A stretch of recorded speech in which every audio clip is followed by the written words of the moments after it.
Getting right into it here, I've been aware of you for decades, of course, but kind of like a Todd Rundgren kind of artist.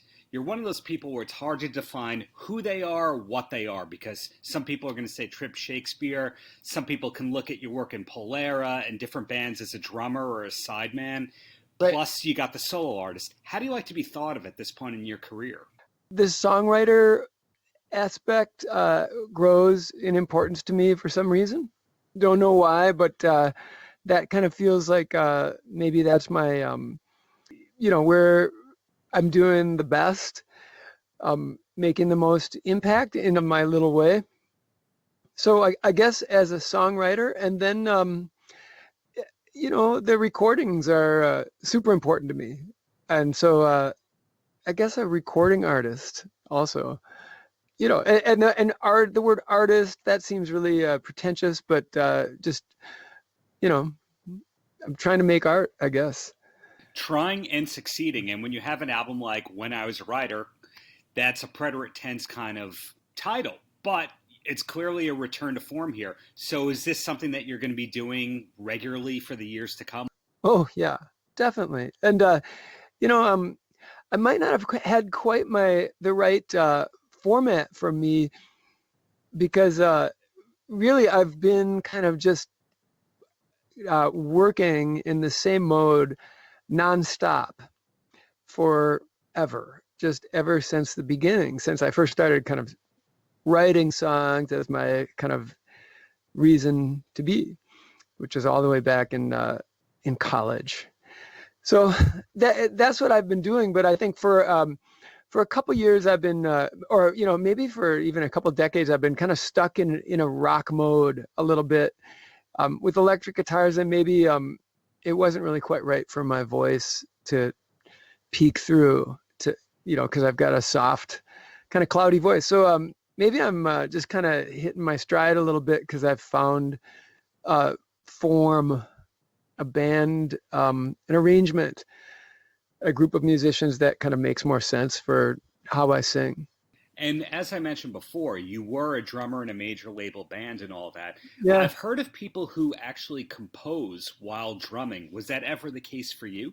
Wow. Maybe a line or two, but not as a rule, I would say. No. For me, like the drumming side of things is like, how some people just can't even play golf. Sure. Like me. Really? Okay. Yeah. It's like, to me, I'm like you got yin or yang or whatever. I'm not sure what all that, but I'm way too kind of on the monkey side of the spectrum, in terms of my energy. And so when I'm drumming, it's just more like, it's just a pure physical, thing kind of. And so I don't really create, music when I'm doing that. I'm just more like banging. More of a functional kind of output right there. So Yeah. Bringing it back to this album here, recorded in your home studio, which I guess is the norm, but working with John Fields, who is a legendary producer to say the least. Had you known John since the 80s? He's a Minneapolis guy as well, I believe. Yes, I did. I knew him back then. And, it's funny because John is one of these people, and I have really come to admire this kind of person, but he's a music lover in a really kind of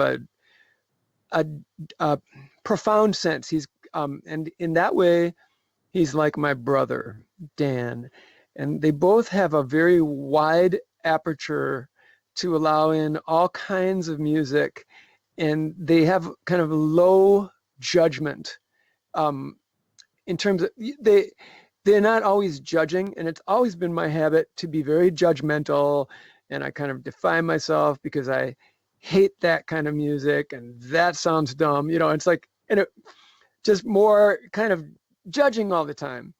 And that's one thing about John, is that he's very omnivorous in his listening. And I remember back in the 80s, I was very, that was when I knew exactly how music should sound. Everything else sucked. And so I couldn't relate to him really at that point because he was so omnivorous. Now I view that as a real virtue. And we've come to know each other, and he's a joy to work with. And obviously, he's amazingly talented. Just his ears, he works super fast, but really great. He, you know, he's just got, he's tremendous. And that Minneapolis music scene has always been really confusing to me. And I say confusing because if we're going to stereotype or pigeonhole the Minneapolis sound, we can't. Because there's the Paisley Park Prince kind of stuff. There's the Husker Du, Soul Asylum Replacements kind of scene. There's the bands like Polara and Trip that kind of came out of nowhere. There were kind of one-offs. So where did you belong in that scene? Wasn't Trip Shakespeare kind of its own island? Yeah, it was. It was. And that was kind of always this awkward aspect to us, is that, we kind of saw ourselves as totally part of this kind of creative explosion that was going on. But we always found that we really didn't quite fit in. And, we loved the bands that were going on, but, we weren't cool. We were kind of more geeky, and whatever we were doing, it just didn't kind of fit what was cool at the time.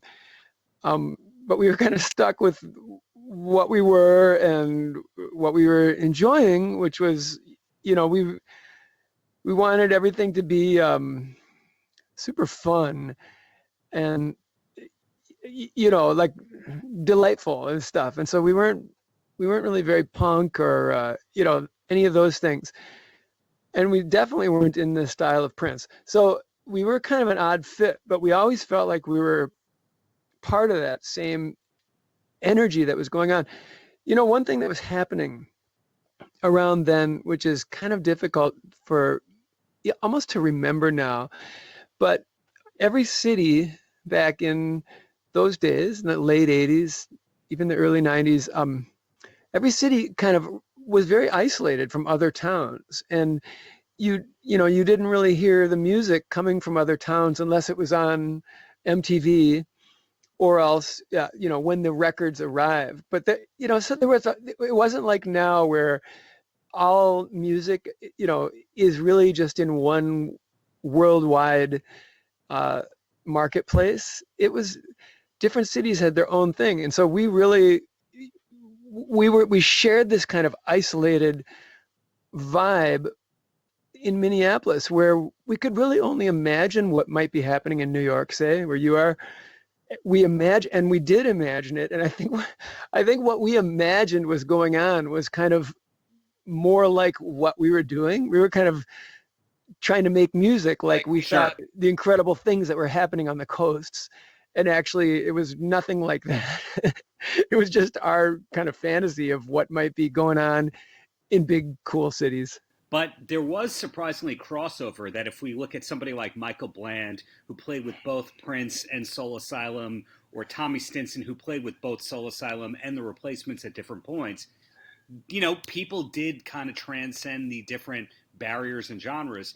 In your case, did you have a lot of interaction with people from those different groups over the years? Like, I'm not going to ask you for specifics, but do you have hours and hours of stories at Paisley Park just by being in that scene?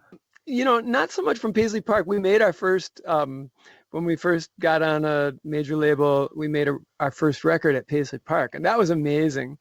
And we saw Prince quite a bit, but always at a distance, and he didn't mix with us. But he was visible. He was constantly visible, kind of often on a catwalk up above, and he always appeared in full dress, like he had. I remember one time he came out in this coral colored kind of chiffon, like full body thing with bell bottoms. It was really like polyestery and willowy and full makeup, like just in the middle of the day. And he'd kind of dance from one door to another and disappear. So that was basically my interactions with him. But the rest of those guys, I had been kicking around with in First Avenue, basically at 7th Street Entry, which is the little bar next to First Avenue. Right. And so Many a gig, played with Soul Asylum, always warming up for them, when they were a group called Loud Fast Rules at first. Yeah, so I mean, there was a lot of interaction just kind of over the years because of all of us knuckleheads playing gigs at 7th Street, basically. And then bringing it back to you, of course, when a person puts out an album, they then have to talk about it for months between press and any gigs and they're doing. And we're all kind of in this holding pattern right now. Are you working on anything else, or really is it trying to keep sane with the coronavirus and promoting your album at the same time? I haven't really transitioned to working on anything else. There's still a million things to do. Just talking with people like you. Thank you for talking with me. Love it. We made a streaming show the other night on Friday, and there's actually a lot of work that goes into that, but that was super fun and super gratifying. So up to this point, there's still been like plenty to keep me busy, but today was the first day when I kind of thought, all right, maybe it's time to kind of take advantage of some extra downtime and start working on the next record in a way. So yeah, it is affecting me. So still staying creative to the best of your ability. And once this whole thing is over, assuming this whole thing is over and we all can get back to our normal lives, will you be touring in support of the record? Oh yeah, for sure. And we had a nice full schedule all laid out that just got obliterated, starting with the record release, which turned into a streaming show on Friday, and then everything else beyond. So without a doubt, the goal has always been to travel around and try to get people to hear our record. We're super excited about it. So yeah, we will travel for sure. That's our thing. And who's in your band at the moment? I ask that because the roots of your musical career you're still deeply in touch with. It's great to see that you and John Munson all these years later are close and also musical collaborators. Yeah, we are. Right now, though, kind of part of me figuring out that I needed kind of a more acoustic group, a more, kind of more plucked strings without any distortion, or would work better with my voice. And because of that, but I met the people in the group, two of them anyway, through John. So John's still connected up in all this. But one of them is a harp player that I met through John, and her name is Fela Tracy. And she's a very inventive kind of arrangement, kind of a natural born arranger, and a masterful player too. And then what surprised me is that she can sing really well. And the funny thing is that she sings the lower parts in our group, and she's like 90 pounds, but who knew? And then we've got another guy who I was just joking about at our show, our streaming show, because he kind of looks like he could be a WWF wrestler. And he plays banjo. His name's Quillen Rowe. Awesome guy. He's a very thoughtful guy. But he sings all the high parts. And so that's the kind of odd thing. But so Quillen is in a group called the Rowe Family Singers. And he plays banjo. They play a music that's called old time. That's the genre. And they're great. And his wife is the other main singer, and they sing beautifully together. And I saw them one time about maybe 2 years ago, and just really made note of how great they sounded as they sang. And then Quillen's banjo playing was just had a groove, like a drum set, like a good drummer. And I just made note of that, and somehow I thought maybe this, would put it all together with this other guy that I know named Jacques, who's a lead guitar player, great lead player, but he loves to play bass.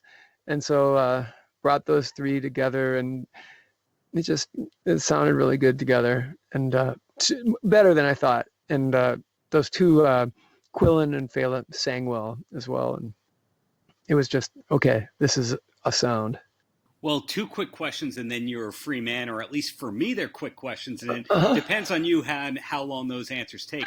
So you just mentioned Quillen potentially looks like a WWF wrestler, and one of the most synonymous areas in the world with professional wrestling in the 80s and the 90s was Robbinsdale, Minnesota. Did you have any dealings or crossings with anyone related to wrestling back then? And I ask because you did have dealings with the Paisley Park people, so I might as well ask. I did not. I was quite, but there was a lot of wrestling, like when I was a kid, and black and white TV going on. There was we had a great kind of local wrestling show that was on, that was, full deal. They had awesome heels that, scared the hell out of me as a little kid. And, one of those guys, I guess, what do you call it? Like a pretty boy, or what? I can't remember what the baby face. A face, right? One of those guys, Jesse Ventura, ultimately became our governor. So, yeah, wrestling's real here. And I think also Bob Mould, I don't know if this is apocryphal, but Bob Mould, who was in Husker Du, after Husker Du, I do believe, someone can correct me, that he started doing some writing for WWF. I think it was for WCW, yes, around 2000. Okay. Yeah, you know your stuff there. A little. Well, there you go. And actually, the funny thing is, the reason I associate Quillen with WWF is that he was super into that. Like he loves that whole, the drama, the nonsense, everything. He loves that. Well, now I know that. Fun fact. Well, so in closing, Matt, because you've given me so much to work with here, any last words for the kids? Oh, I just want everyone to be patient and be kind to each other at this time. I know that sounds corny, but I'm wishing everybody just sanity, and I hope everyone's nice to each other at this time. I know that sounds corny, but that's how I feel. Well, again, so much to work with. Thanks for your time. It is a masterful new record, and hope to eventually see you live in New York. I really appreciate your time and longtime fan. So thanks again, Matt. My pleasure. Thank you. Paltrocast.